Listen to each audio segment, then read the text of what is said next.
Posananga ezayo, dotonanga ezayo, nalingi yo na motema, zalananga tinasuka, tindelanga banjelu, fungola lola na yo, mapamboli ekita, molimo na yo esimbanga, nayebi na yo na kolonga, papa sinanga ekosila. Je sais qu'avec toi j'irai quelque part. Puis tu m'as choisi, tu m'as mis à part. Naza mwana nelaka na beaucoup faté. Bilaka na ngai koko ma réalité. Tirindelanga banjelu ya we. Osananga eza. Omona yango wapi? Na kati assemblée provinciale. Bako yebisa ndeko mukebai yo. Boni makambo nyonso makoleka awa ezala mabe ezala malamu omemaka yango kaka tina etandolike. Donc makambo mabe okoleka na assemblée provinciale babimisa yango libanda te ba vérité et libanda te. Pour eux Mukebai c'est un témoin gênant. Comme c'est un témoin gênant, il faut chercher à l'étouffer. Tout le monde le sait. Voilà, Tobandi n'a pas immunité. Son arrestation a été illégale. Illégale. Avec des irrégularités insupportables. Et puis, mon toit, c'est la Monani. Godin Pouy, président de l'Assemblée provinciale. Un homme de Dieu. Un homme de Dieu, je insiste. Un homme de Dieu. Ce qu'on prend na courbe Sambisa qui était. Mbote mingi balandi ya VTV na biso 3 bisika bozali na tombeli bino vraiment mokolo elamu. Pe pourquoi elamu bisika bofanti na bitando na bino pona kolanda magazine na bino RD Congo na biso otolaka bosolo na politiko. Bosolo na politiko eso ça que to kitaka sur le terrain pona to elaka bino ba réalité pe ba vraie version o esingami na bandeko na bino to mesa ko benga toujours ba imboka. O bandima toujours ko salela mboka mais ce qui to somona ete nungu to mbilinga ezotambola penza malamu te esengeli to lobela yango bokolemba kokanga bokolemba kotinda ba message bokolemba parce que to kotika te parce que RD Congo ezotambola lolenge esengeli te ba mitemo mabe bato bazaka mitemo ya keketanyo balobaka bakoyanga noa bakoti na politique makasi pona ko détruire ba oyo ya mboka bazosa musana bango malamu yango wana lelo to décider kiko kita na lingwa la pona kokuta na assistant il y a Mike Mukebai pona ko meka ko solola na ye bino nyonso to boyeba ki arrestation na ye ezalaki bakangaki aza na prison makala to boyeba évolution yango ezolekana ndenge nini et pourquoi eloko ya bongo esalamaki et pas ya honorable na biso Mike Mukebai. Bonjour papa assistant. Bonjour Maman Clarisse. Bonjour na ba oyo bakolanda biso na ngonga oyo. Bisika nyonso bazali. D'accord. Bonjour na bana poto. Nakobosa na TVG na bino Pierre Elvis. Voilà. Merci na confiance au Pesibiso. Merci na combat ko sala pona bolamu ya Congo. OK. Nakozanga jamais ko banda émission 5 na pesa o matondo mingi. Wana lisusu na ko pesa ba kongomani nyonso. OK. Mbote disika bazali. Voilà, merci beaucoup chers téléspectateurs. Je me suis habillée en veste Thomas.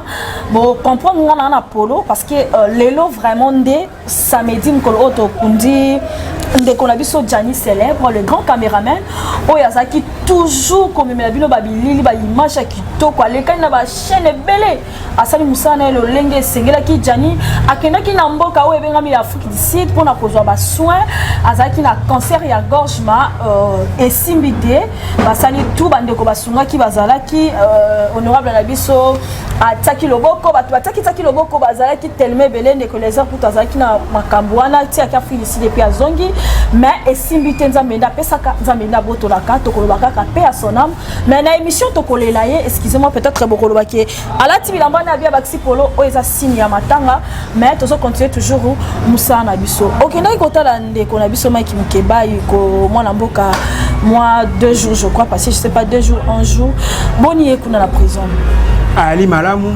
nakendaka kuna chaque jour. Voilà. Po na yi mutu o na sala kanaye. Nazali mutu o na rapembeni na ye. Santé na ye ali malamu.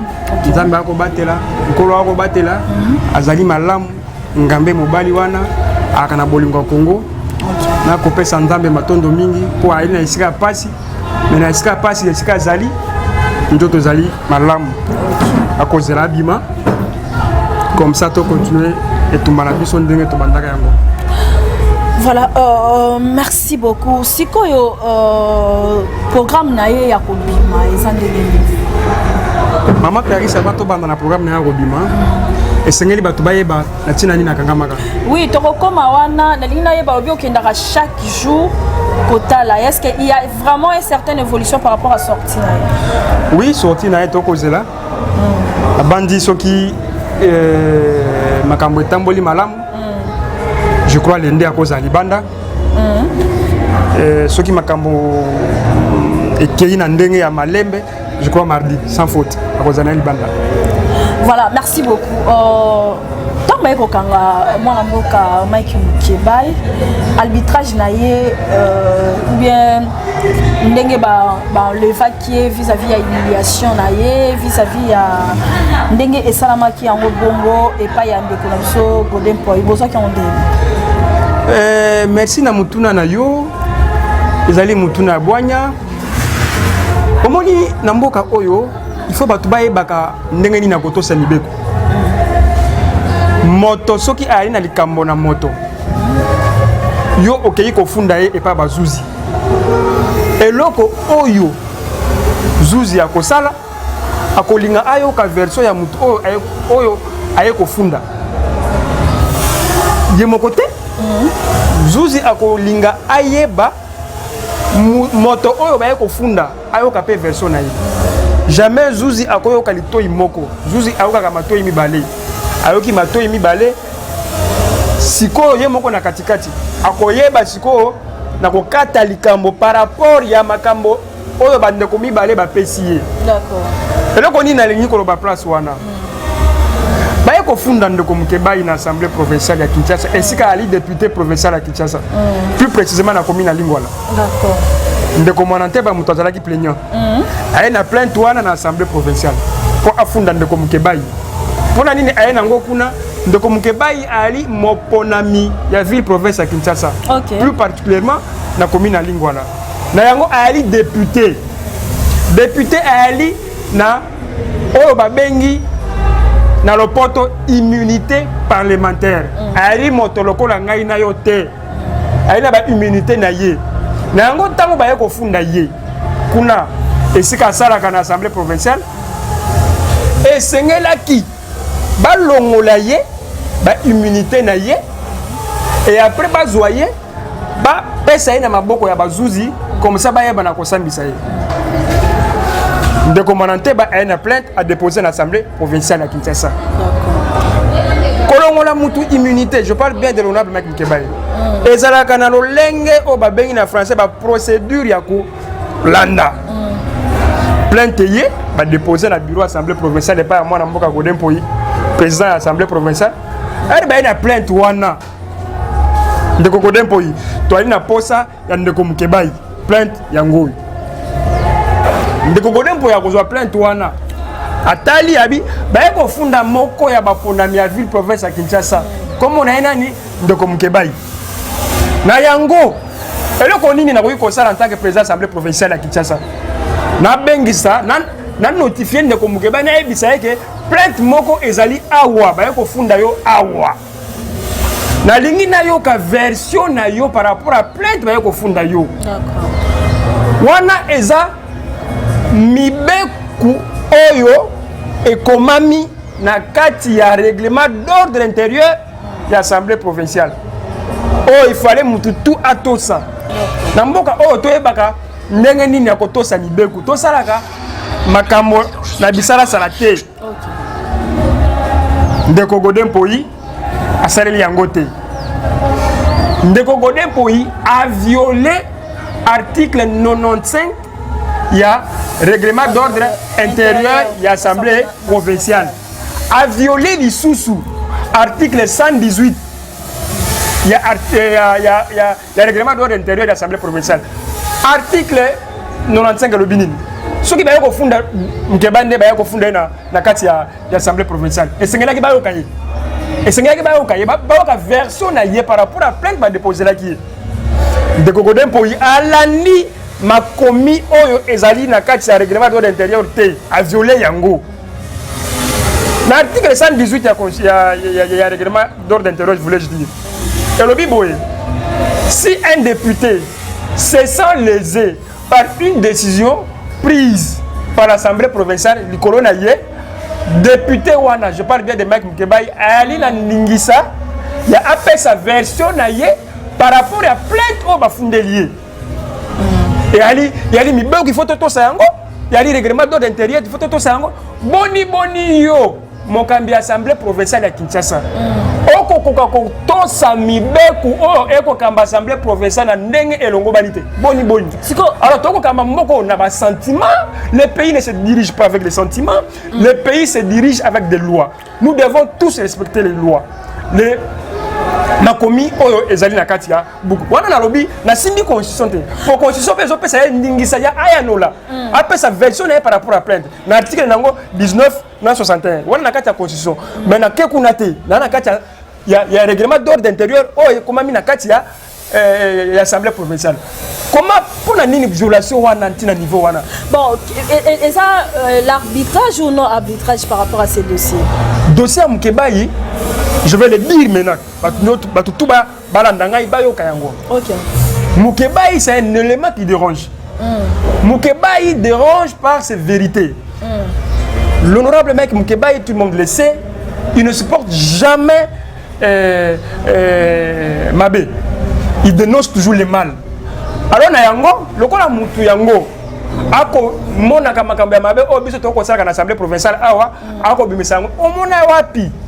Mais ils ont dit que ma propos naezala qui pour insulter les autres ceux qui m'ont déclaré bazolo bazolo be bana mboka fa lo barango azo tenir ma propos moko ezozala nazolo bana émission na yo awa bimisela ngai image vidéo oyo ndeko Mukeba afinga pour ton information oyo bako venga mafinga et pas ndeko Mukeba ay polele oyo azaka nango mafinga ya rakate basoki balobi ke toke na contexte oyo zolo bana soki balobi ka fingi oyo za solo ta finga kana été mais bozo tanya koyoka ye ndeko Godin Poyi azui tanya koyoka Mukeba ite azui tanya ngote oyo ndingisa epesi na article 95 oyo ndingisa epesi na article 118 na règlement d'ordre apesi yango te.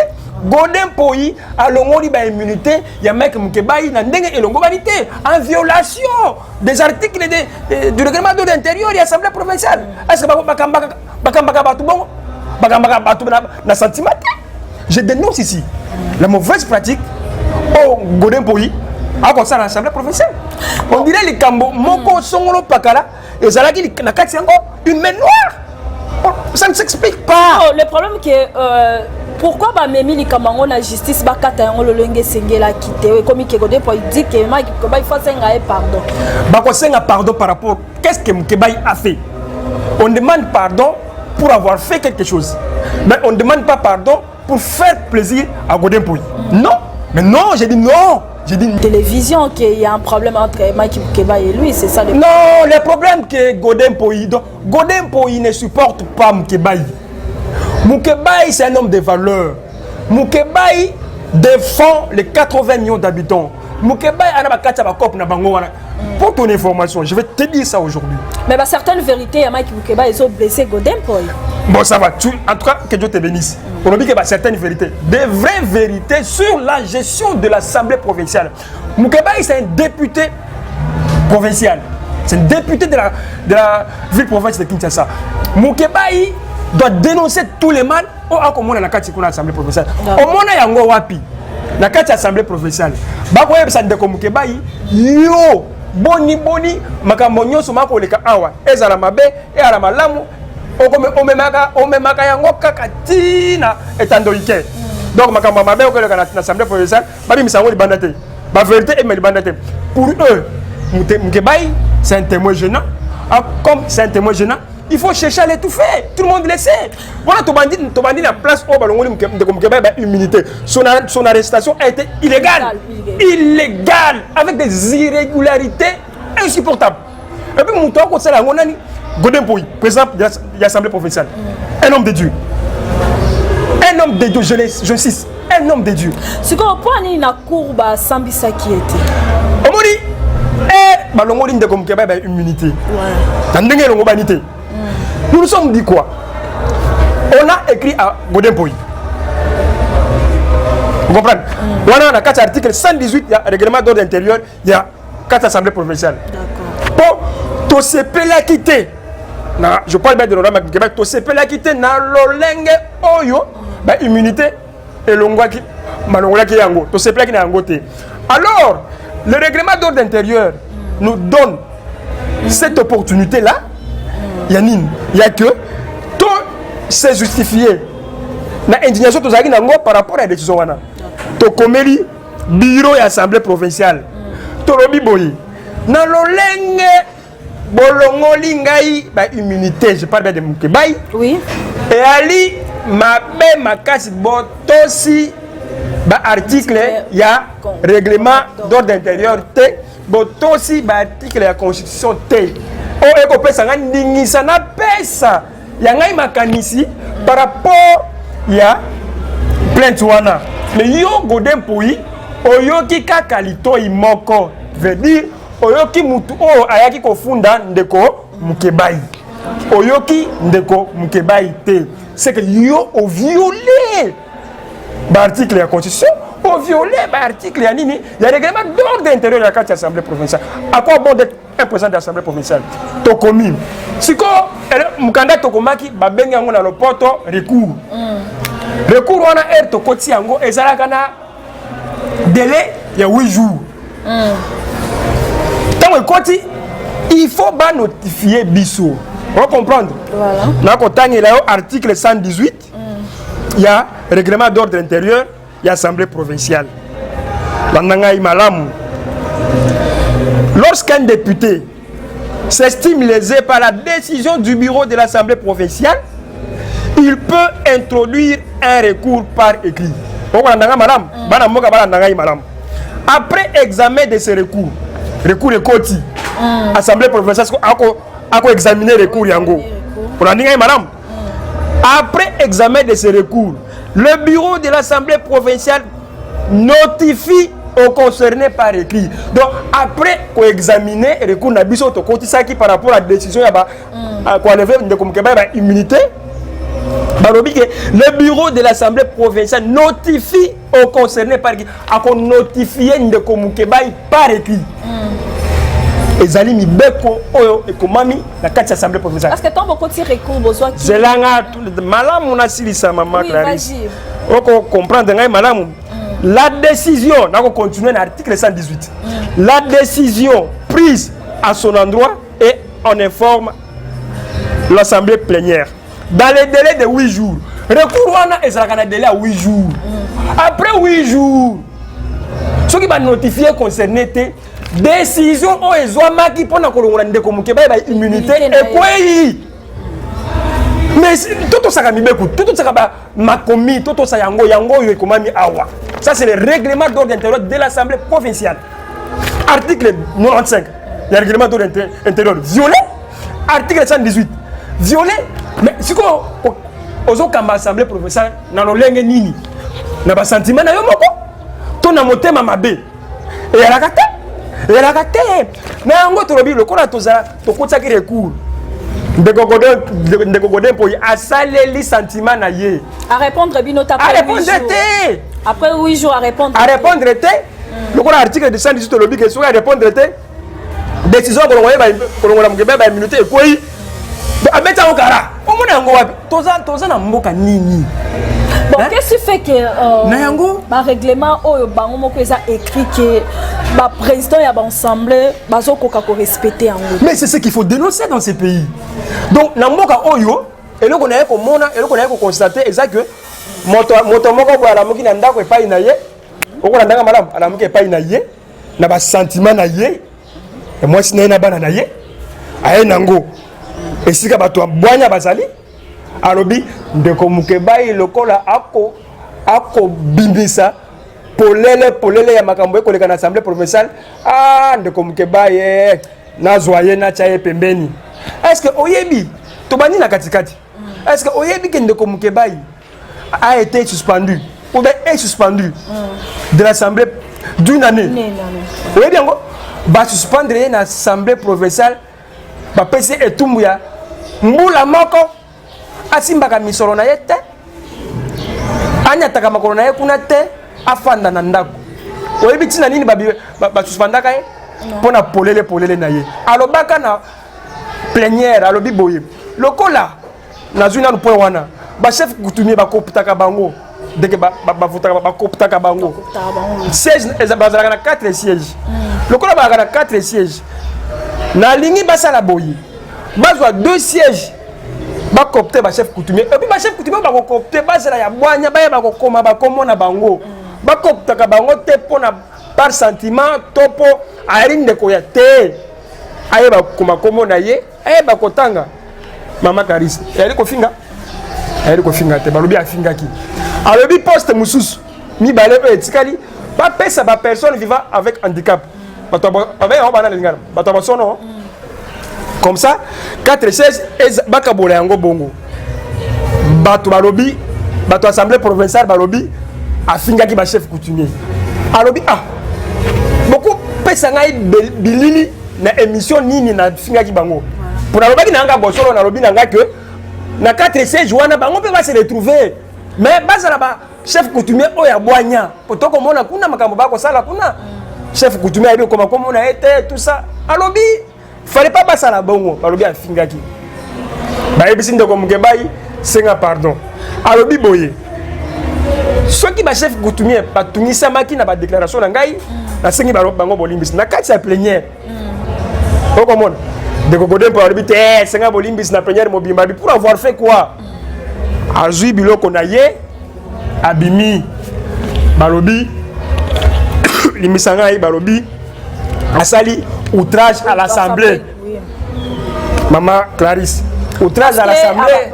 Bazaki na yelo komoko bazo sala débat bazo loba na ye mais ya suivi biloko na ye pe abimi libande za non respect à nini ekomami wapi nyonso wana e ali lokuta ndeko Mukebai azo gêner bato oyo bako zala na assemblée provinciale kuna bazwi etumu ya mbula moko bapesi ye anyataka makolo kuna te comme ça bango batika na kosala biloko bakosala ya salité wana mwana mboka est-ce qu'il y a pas une main noire derrière cette dossier nasilisa nanu bapesi etumu ya une année salaire na ye ali yango te makolo na ye anyataka kuna te c'est inhumain de la part de Godempo c'est inhumain musala nzamba kosala biloko wana te ana famille na ye ana bato asalaka na bango ana bana na ye bakenda kelasi fo balia akamufuteli yo ozwi mosolo okangi yango ba privé salaire na ye tala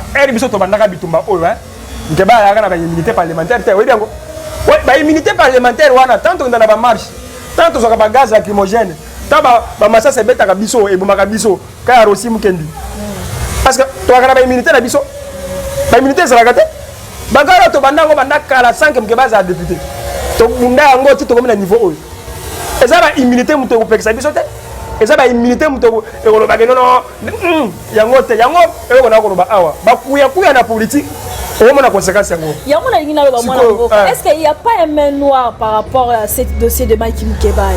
Il y a une main noire, tout le monde le sait. Vérité Mukebai régime ko supporter yango te. Qui est cette main noire? Mais na kotanga ba komona bango awa te ba miyebi ba o ba kotala émission ba miyebi que Mukebai dérange ba mikosi akobima to kontozui tozo bilé ba étape mingi mais na lingi to se focaliser nanu na ndenge to tambolaki par rapport ya ba instance to kotaki ba mikanda to lobi te lokola ba immunité ba longoli yango na ndenge elongo banité maman Clarisse to komeli cour constitutionnelle pour la cour constitutionnelle a constaté lolenge nini ba immunité ya Mukebai balongolaki yango do balongolaki yango na ndenge mabe c'est que cour asa nini constitutionnelle a constaté yango to kai na cour de cassation ye ba constaté yango que Mukebai balongolaki ba immunité na ye na ndenge elongo banité bokata likambo oyo to kai na cour d'appel a rejeté qui alobi requête na biso eza recevable mais non fondé a rejeté yango siko to tikalaki na cour de cassation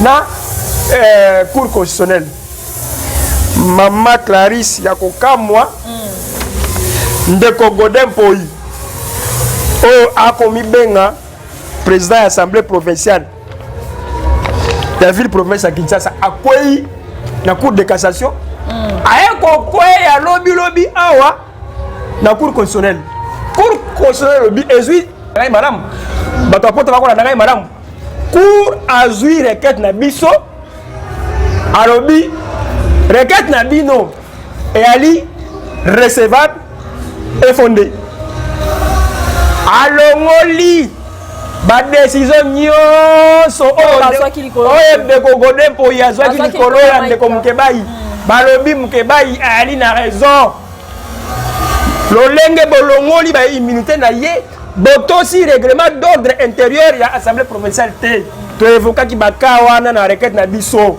ba pesi biso raison ndeko Godin Poi akwei cour constitutionnelle eza juridiction ya likolo ndeko Godin Poi soni na yo lelo bapesi Mukebai raison tango tobanda ko ganga tobanda ko dénoncer makambo oyo bato balobaki na biso toza maboma lelo bapesi biso raison cour de cassation apesi pe biso raison ke ba décision nyonso ezomaki likolo ndeko Mukebai yayi ya lokuta tolongoli yango cour de cassation abalaye yango akomboli yango okomona sikoyo okoloba nanga nini sikoyo nanya entre Godin Poi na ndeko Mukebai nanya ina raison te mutuna yango wana nanya ina raison mituna eza yangai okomona ke mboko oyo faso bako kende na biso ali RD Congo na BTV nde bakoki kopesa yo yano na asire yano ya mwana mboka bozongisa yango alobi entre Godin Poi et Mike Mukebai qui a raison et qui a tort. C'est Mukebai qui a raison.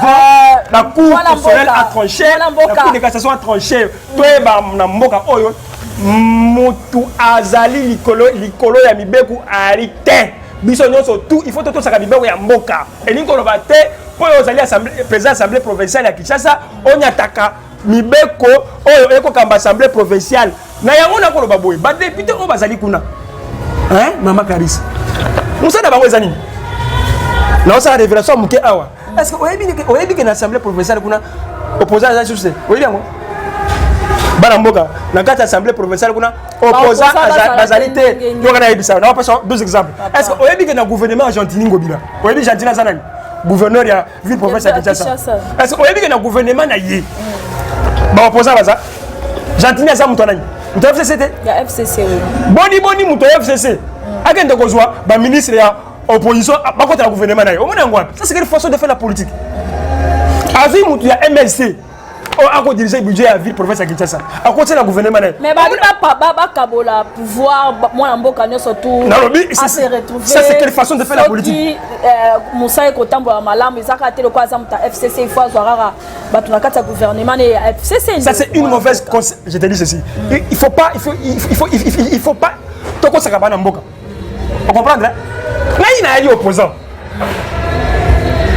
Chilombo a eu pouvoir ngana mutara muka Chilombo a eu pouvoir c'est que le gars Chilombo a eu pouvoir na longo la muka na randi Chilombo mais la muka ba bengi bino la muka c'est une initiative moko obozo Chilombo pas za muta opposition mais le lenga Chilombo a eu pouvoir mututu ayebi yango Chilombo a eu pouvoir ya likopa Chilombo a eu pouvoir na kingakati et pas indeko Kabila ali et pas indeko Kabila afandaka na ko ebisa yo Chilombo omona wapi ordonnance ya chef de l'état et souffrir d'application omona yango wapi wana kwa ko ebisa ngake ndeko Chilombo aina effectivité à pouvoir ti wapi bino bala bandeko lamuka bokende na vérité d'exil la tikana zonga na assemblée provinciale 2023 yango yo ba opposant baza na kati ya gouvernement ya Jean-Denis Ngobila MLC na regroupement ADAP Lumbi bazui bato na bango ba konti bango na gouvernement Jean-Denis Ngobila omona yango wapi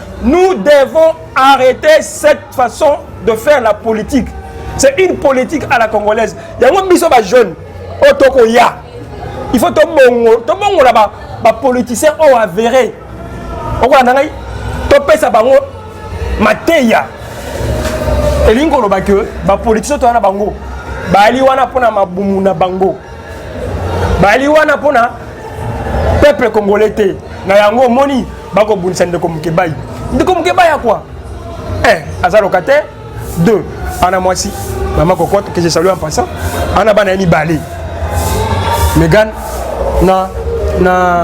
na Bradley pona nini natangi bango ndeko mukeba iba ele ba mbongo bakangise munoko alo bakali susu te alo bite yoka akotanga bakomo na bango te bamiyebi nakosala émission pona sala mutu plaisir te nazolo ba makambo oyo na yebi yango baile bambongo bapesi bambongo balobi fanda kimia tika biso to sala musana biso to ko sala na ko benda kanyaka bana mboka ngeba fandi alobi te na ko bunda pona mwasi na yete abundaka pona mwasi na yete pona bana na yete mais abundaka pour les 80 millions d'habitants on va reconnaître combat mukeba kati na bango aboya misolo ya bato soki mukeba ni makaba négociation mbele oyo ayi na isika pasi wana te eyaka avakangama aboyi koboya aboyaki yango balukelaka ba problème bakotia kuna na kati ya boloko bamoni ke mwana mboka aza na molende na komba na ye balongoli baimmunité bamoni ke akoloba kaka te tolongoli baimmunité tobengani na kati ya assemblée provinciale mais azoloba kaka tosala nini babi te ndokomana te beta plainte à Lokuta plainte à Lokuta nalobi boye po bazwa ye bakotia ye kuna afanda kimia kuna pe akotia akotutaka bango bakosupporte ye te eloko koyebisa na mboka yango wana. Merci beaucoup mwana mboka olobi cour ba rejeter nyonso tu oyo esalamaki na assemblée provinciale et pas Godin po azali ba rejeter yango maintenant Mike Mukebai aza na aligné ya malonga soki cour est rejeté c'est que guerre wana entre Godin po na Mike Mukebai et comme guerre y a entre personnes te omoni bango mibale ndeko Mukebai azo supporter makambo oyo koleka kuna te alors ndeko Mukebai azo dénoncer yango ko dénoncer yango ndeko Godin po ako se prendre yango te et puis c'est vrai makambo oyo nani Mukebai ako dénoncer et ali Lokuta te et ali solo mais tango ali solo abo bunda pona polele za kuna na kati nous sommes en démocratie mutu aina makanisi na yako pesa par rapport ya makambo yako leka mboka mais pona nini soki mutu aina makanisi oyo ezali lolenge moko na bato bako kamba mboka il faut bozo mutu wana boye carte na gestion publique ezalaka te eloko na ko loba na awa to ali biso nyonso tu ba kongomani mutu oyo aini mboka oyo azate musala oyo Mukeba ya ko sala ali musala ko lobela peuple na yango batika sala musala na ye esika na ye ezali esika ezalité na kuna na kati ya prison te esika na ye ezali nde na kati ya assemblée provinciale ces alingwala na kati ya assemblée provinciale ezali représenté te batika ndeko Mukebai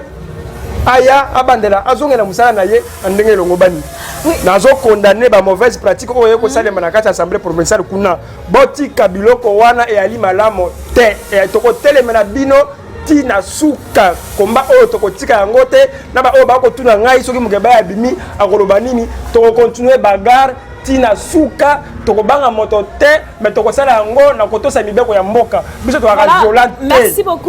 Merci beaucoup mwana mboka chers téléspectateurs je crois que sika bozo sepela déjà na émission la biso on chip déjà tozana mwa mutu na mibale misato ya kotuna mwana mboka va tokabwana tozaka kaka apona ko dénoncer to ko boya ba antivaleur eza na kati ya mboka oyo biso nyonso tozana besoin ya mboka oyo évolue lolonge esengelaki soki eza na makambo oyo eza ya mbilinga lingato ya mabe esengeli totika po tokoki continuer toujours na revivre boye te na kati ya mboka po RD Congo ya biso nyonso tu ya mutu te mutaki kotika mutu te on défend tous les antivaleurs mwana mboka oko défendaka honorable Mike Mukebai boye yoko fidèle ya église ya Godin Poy ya frère Godin Poy moi je l'appelle les frères hein tous ces pasteurs là voilà mutuna moko songi mutuma songi te po kanisa biso to koyeba te ke oza moko ya kuna nazalaka moko ya mondimi na ye oui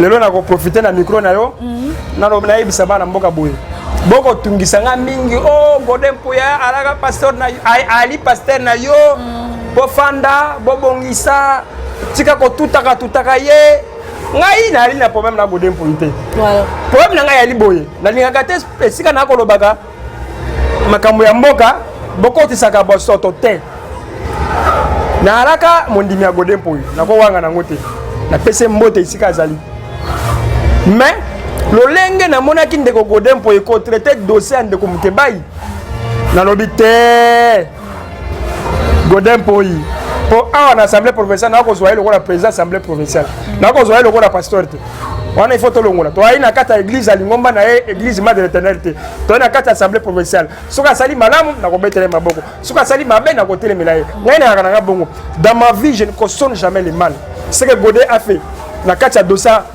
mec Mukebai et c'est peli ça qui ngaya ta mukete na lobite vaut mieux na landa esika vérité ali que na landa lokuta na yango par respect na conscience na ngai par respect na nzambe onga na sambelaka na landi Mukebai pour Mukebai akina na raison na yango Godempo ole pesa Mukebai raison na ye te asaleli ki Godé na ye asaleli arrogance na yango na koloba boye pona sukisa na mutuna wana Godempo alaka pasteur na ngai je ne fais plus partie de son église na longo église pona moni ke makambo te akangai wa banda ko te ngai ye moko pasteur azo sala yango te na longo na ngai na sali mabe na fingite na tongite mais na lobi na nga bosolo na mboka oyo comme solo bi bosolo au outrage o boy na boy bon qu'est-ce qui fait que lelo ba pasteur ba ko tambola ka penelo lenge sengelité na ndenge bazo ministère na ba ko tapana nkolo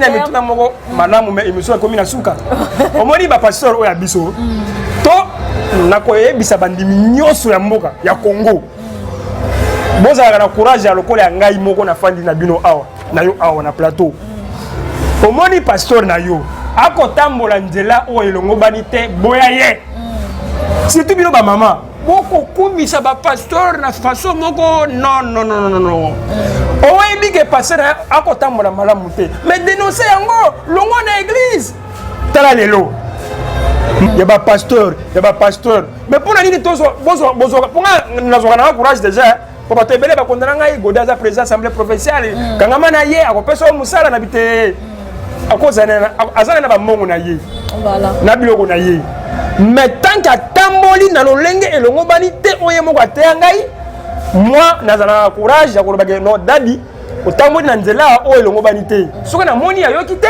ou bien ayoki na ebisi ayoki te je me retire je me suis retiré est-ce que baso ça l'appelle appeler na nzambe to eso ça ba business to komi na tango to komi na tango ya suka ba pasteur makamba ko sala il faut arrêter cette hémorragie to komana to suki sabango ba passer na mabe photo bimisa bango vous comprendre je suis l'exemple bato balanda ngai na randaka Mama Clarisse, na randaka mutu pona mbongo te. OK. So ezalaki pona kolanda mutu pona mbongo, mbele na tika Mukebai na landa Godempo. Parce que Godempo ali président assemblée provinciale. Mukebai azali député provincial. Mais na moni ke ndeko Mukebai a une raison na dossier oyo. Na tika ndeko Mukebai a raison pour Godempo ali président assemblée provinciale pour azana misolo. Mais apprenons à défendre les valeurs et les bonnes valeurs de ce pays. Vous comprenez? Oui, il faut toujours défendre ma valeur, il y a une anti-valeur, là c'est très important. Mon amboka, honorable Abisso, Tokomone mon colonie. Bokomona mon colo ya yambo. Lundi, c'est le 10. Lundi c'est le 10, aujourd'hui le 8. Le 8, le 9 demain, le 10 dimanche, lundi le 11. Lundi le 11. Mon amboka. Azongeli Makambo. Aujourd'hui c'est le 8. Nous sommes le 8 aujourd'hui. Dimanche le 9, le 10. Merci de m'avoir. Ouais. Dans 2 jours. Dans 2 jours, bakongomani nyoso. Nako pesa bino merci mingi. Ba oyo ba memaki likamande ko Mukebai na motema moko. Nako pesa bino matondo mingi e uti pa ndeko Mukebai. Sans oublier pour la diaspora congolaise, il faut tout mettre en maboko. Combat autant to sala kayango, ba tiaka biso maboko makasi. Po biso to ko sala combat awa na Congo, to zali boso ya bato o bazanga mitema. Faire l'opposition au Congo, il faut avoir un cœur. Nous sommes en face de gens qui n'ont pas ce cœur-là.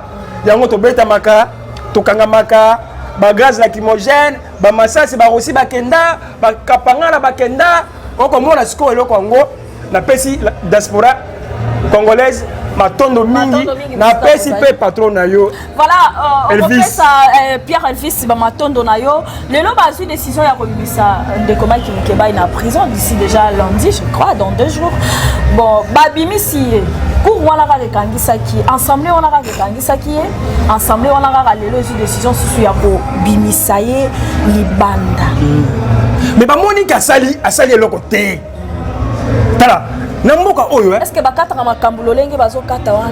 Oui, mais tokoti na yebisa que tokoti ki ba recours bisika na tanga elio. Oui, yango na lobi. Yoka tokoti na cour constitutionnelle. Ba sambisi moto te, ba memi na kati ya ndako ya prison makala. Ti linga oh balingi bakangi le 16 septembre 2019. Voilà. Ba tindile invitation.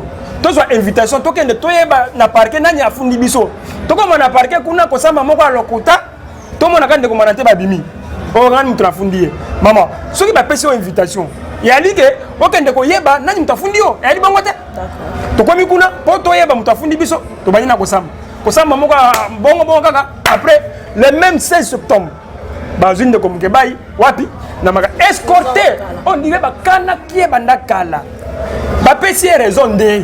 Ba to batika koloba que libération Mkebai eza cadeau ya chef de l'état. Ya droit de ba ko benga nini? Et ali cadeau ya état de droit. Té. Ndeko, toi qui na cour constitutionnelle, toi qui na cour de cassation. Nous avons payé nos prix. Nous avons payé nos prix. Les Rossi Mukendi ont été tués pour ces prix-là. Thérèse Kampanga là, bah il est belé, bah lui Koulou là, bah il est belé. Le Rwanda va connaître ça bisouana. État de droit nini. Les lois qui Ndeko Abimi, est-ce que état de droit mo exacté awa. Nous avons payé de nos prix. Bon moko comme na bisika et puis to continuer ko bunda pone yango. Ce qui n'a aucun sous mon talobi qui libération Mukebai et Ali likambo état de droit akozonga na nzela na ko lakisa ndenge nini tobima na banzela tobima na banzela tozwa ba gaz lacrymogène ba musu bakufa pona tokomesika toyali voilà poko na ndanga madame nazolanda wana koka yo balandi ya BTV na biso RDF na biso bazolanda yo vraiment na boke bien surtout lelo soki Ndeko Abimi relation na ye ekozala ndenge nini na kati ya assemblée provinciale relation na kati ya assemblée provinciale akokende kuna lokola mwana musala population olinga za la relation ni bato bandoka il y aura une procédure à suivre pour banda ba pesa biso etumbu ya 1 année to sali déjà 8 mois alors je ne veux pas dévoiler tout ici. Okay. Je me réserve. Bah, démarche muso yali. Toko bunda tina suka. Po bazongi sala biso patron na biso. O etikali na bombi yango. Na koloba ngo lelo te. Lelo na yaka poto lobela makamba Mukebai. Bana mboka mwana mboka Mukebai akobima lendi nkolo ya yambo. To ala biso nyoso na kati ya prison makala kuna tokende ko bimisa ye. C'est certain que Mukeba akobima lundi pour lundi to akobima zala na kondima tosi tolongi etumba yango tosi tolongi yango nakobenga bakongomani nyoso baya mukolo yango totombola tala na mboka toyeba ko respecter ba valeur ya bato. Nazana slogan moko nako tambola ngo mikolo yo aimons-nous vivants. Tozela kaka tozela te kaka Ndeko Mukeba ya cha mutu na se je ne le souhaite pas potoro bato yao Mukeba ça sera ka te. Ce monsieur là mérite beaucoup du respect. Ce monsieur là mérite beaucoup de respect. Voilà, merci beaucoup mon amboka. Je crois que baso signaler biso déjà na papa Mardoché que ngala biso esengla kito solo là et comme ina suka na repesa yo moi 2-3 minutes ça la résumé na yo et le connait na kina bakisa na katio maloba te bolimbi simo amboka. Je crois qu'on est arrivé presque vraiment à la fin de cette émission. Notre caméraman nous dit déjà que non, on chute et on a presque à la fin de cette émission. Voilà, mon amboka. Moi, 2-3 minutes où on recopie sa message par rapport à Balandio, Bazolanda, par rapport à la diaspora, par rapport au monde entier, par rapport à dossier à Mike Mukeba. Maman Clarisse Natondi ou Matondo Mingi. Ok. Natondi pe Matondo Mingi na Ndekomar dossier ou Alice ma caméra. Ok. Natondi Matondo Mingi na DG à chaîne na Bino Oro. Pierre Elvis. Voilà. Na sepeli Mingi na ngongopesi biso toyeba na koyanola mayematali Ndeko Mukebai.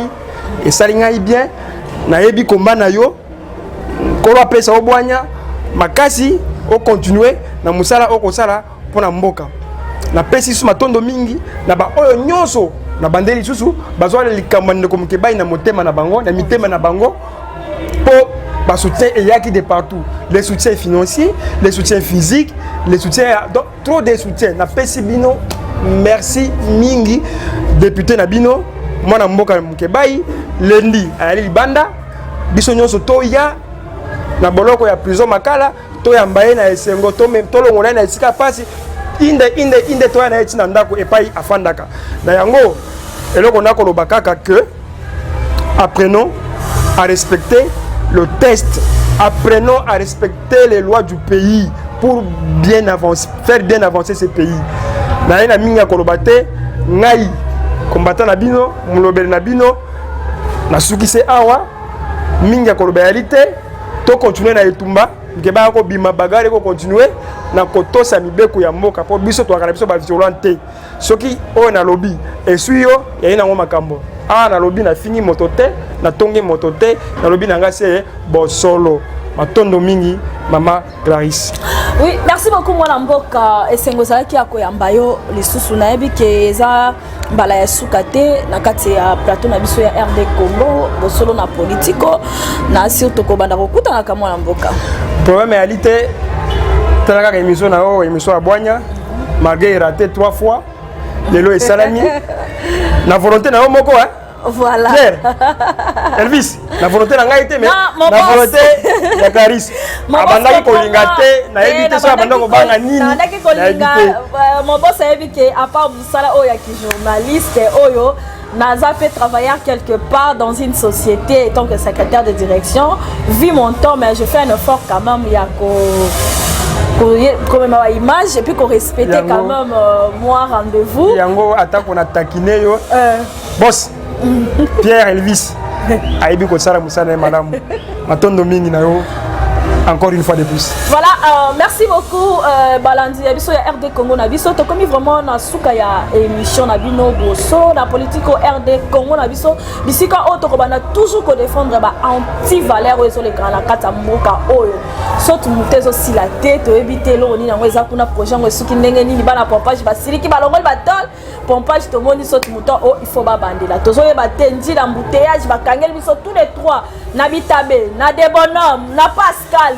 Pour la recommander tant que kotika ndeko na biso Jani na éviter bandeko ba ke kotika e so yi ba rozonga erni on souffre dans ces pays dollar raison mata 180 175 to éviter to suka wa FCC pardon Fati pardon so bo kabwani et ça biso vraiment population mala mingi to koloba to kolemba te bo koma bo finga bo kebisa biso bo kanga biso tozana pour ça to kota boloko po to biba po na lokumu na mboka o voilà beaucoup la ka Elvis bisiko zali na pesio penda Pierre Elvis Bambo tebele lo sako na yo lo sako lisusu na Alexis Chikamba bisiko zali lo sako lisusu na bosanité na mama na biso TBM oyaza na Lausanne na pesio Bambo tebele na bosanité bokulaka Robert Itengo na pesio mon vieux Neombu musala moi banda mon vieux musala kitoko na bosanité colonel Carl Lewis bisiko zali ja chaque mutuale on dit Bambo te na bino yango wana ya papi Mikombe chef d'état-major balobi bokulaka nazolela kaka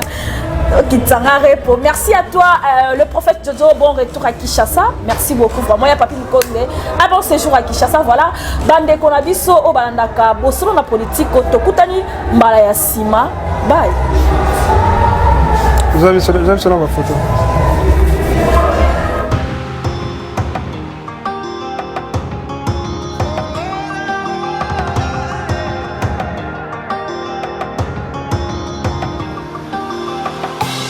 Posa nanga eza yo, doto nanga eza yo, nalingi yo na motema, zala nanga tina suka, tindelanga banjelu, fungola lola na yo, mapamboli